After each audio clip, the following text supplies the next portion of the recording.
News can മീഡിയയുടെ ക്ഷേമ പെൻഷനുമായി ബന്ധപ്പെട്ട പുതിയൊരു വാർത്താ അപ്ഡേറ്റിലേക്ക് സ്വാഗതം. സംസ്ഥാനത്തെ ക്ഷേമ പെൻഷൻ തുക വർദ്ധിപ്പിക്കുമെന്നും കുടിശ്ശിക ആയിരിക്കുന്ന മാസത്തെ മുഴുവൻ പെൻഷനും 2 ഘട്ടമായി വിതരണം ചെയ്യുമെന്നും അറിയിച്ചിരിക്കുകയാണ് മുഖ്യമന്ത്രി പിണറായി വിജയൻ. നിലവിൽ 1600 രൂപയാണ് ഓരോ മാസവും പെൻഷനായി നൽകുന്നത്.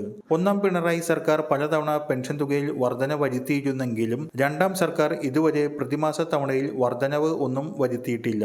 ഈ സാഹചര്യത്തിലാണ് മുഖ്യമന്ത്രി ഇന്ന് നിയമസഭയിൽ ക്ഷേമ പെൻഷൻ തുക വർദ്ധിപ്പിക്കുമെന്ന സൂചന നൽകിയത്. സംസ്ഥാനത്തെ ക്ഷേമ പെൻഷൻ വർദ്ധിപ്പിക്കുവാൻ സർക്കാരിന് പദ്ധതിയുണ്ടെന്ന് മുഖ്യമന്ത്രി പിണറായി വിജയൻ ഇന്ന് നിയമസഭയിലാണ് അറിയിച്ചത്. ക്ഷേമ പെൻഷൻ ആനുകൂല്യങ്ങളുടെ 5 ഗഡു ഇപ്പോൾ കുടിശ്ശികയുണ്ട്. സമയബന്ധിതമായി പെൻഷൻ കുടിശ്ശിക കൊടുത്തു തീർക്കും. കുടിശ്ശികയുള്ള 2 ഗഡു 2024-25 സാമ്പത്തിക വർഷം വിതരണം ചെയ്യും. 2025-26 സാമ്പത്തിക വർഷം 3 ഗഡുവും വിതരണം ചെയ്യുമെന്നും മുഖ്യമന്ത്രി നിയമസഭയെ അറിയിച്ചു. പെൻഷന്റെ സിംഹഭാഗവും സംസ്ഥാന സർക്കാരാണ് നൽകുന്നത്. നാമമാത്രമായ കേന്ദ്ര വിഹിതം ലഭിക്കുന്നത് ദേശീയ വാർദ്ധക്യകാല പെൻഷൻ, ദേശീയ വിധവാ പെൻഷൻ, ദേശീയ വികലാംഗ പെൻഷൻ എന്നീ 3 പെൻഷൻ പദ്ധതികൾക്കാണ്.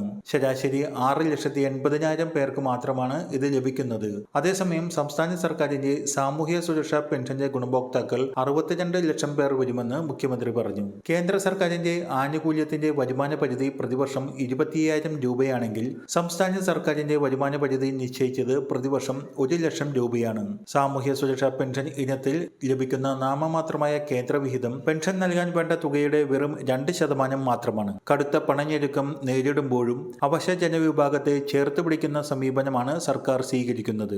സാമൂഹ്യ സുരക്ഷാ പെൻഷൻ കുടിശ്ശിക തീർത്തു നൽകണമെന്ന കാര്യത്തിൽ സർക്കാർ പ്രതിജ്ഞാബദ്ധമാണ്. നിലവിൽ ഈ ഇനത്തിൽ 4,250 കോടിയാണ് കുടിശ്ശികയായിട്ടുള്ളത്. 2024-25 സാമ്പത്തിക വർഷത്തിൽ കുടിശ്ശികയുടെ ഭാഗമായി 1,700 കോടി രൂപ വിതരണം ചെയ്യും. 2021 മുതൽ കേരളം കേന്ദ്ര വിവേചനം നേരിടുകയാണെന്നും 3 വർഷം കൊണ്ട് കേന്ദ്ര ഗ്രാന്റിൽ 19,000 കോടിയുടെ കുറവുണ്ടായെന്നും മുഖ്യമന്ത്രി പറഞ്ഞു.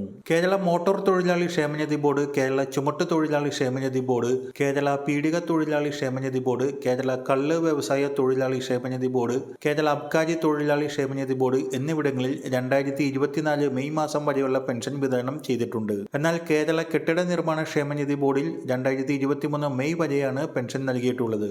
കെട്ടിട നിർമ്മാതാക്കളിൽ നിന്ന് പിരിച്ചെടുക്കുന്ന സെസ് തുകയിൽ നിന്നുമാണ് കെട്ടിട നിർമ്മാണ തൊഴിലാളി പെൻഷൻ വിതരണം ചെയ്യുന്നത്. സെസ് കാര്യക്ഷമമായി പിരിച്ചെടുത്ത് കുടിശ്ശിക നിവാരണത്തിനുള്ള നടപടികൾ ത്വരിതപ്പെടുത്തുവാൻ സർക്കാർ തലത്തിൽ പ്രത്യേക ഇടപെടലുണ്ടാകും. 2024 മാർച്ച് മുതൽ പെൻഷൻ എല്ലാ മാസവും കൃത്യമായി നൽകുന്നുണ്ടെന്നും മുഖ്യമന്ത്രി അറിയിച്ചു. മുഖ്യമന്ത്രിയുടെ ഈ അറിയിപ്പോടെ ജൂലൈ മാസത്തിലും പെൻഷൻ വിതരണം ഉറപ്പായിരിക്കുകയാണ്. ഈ വർഷം കുടിശ്ശികയായിരിക്കുന്ന പെൻഷനിൽ 2 മാസത്തെ തുകയായിരിക്കും ലഭിക്കുക. 3 മാസത്തെ തുക അടുത്ത വർഷമായിരിക്കും ലഭിക്കുക. ക്ഷേമ പെൻഷനുമായി ബന്ധപ്പെട്ട് വരുന്ന എല്ലാ പുതിയ അറിയിപ്പുകൾക്കുമായി ചാനൽ സബ്സ്ക്രൈബ് ചെയ്ത് ഉപയോഗിക്കുക.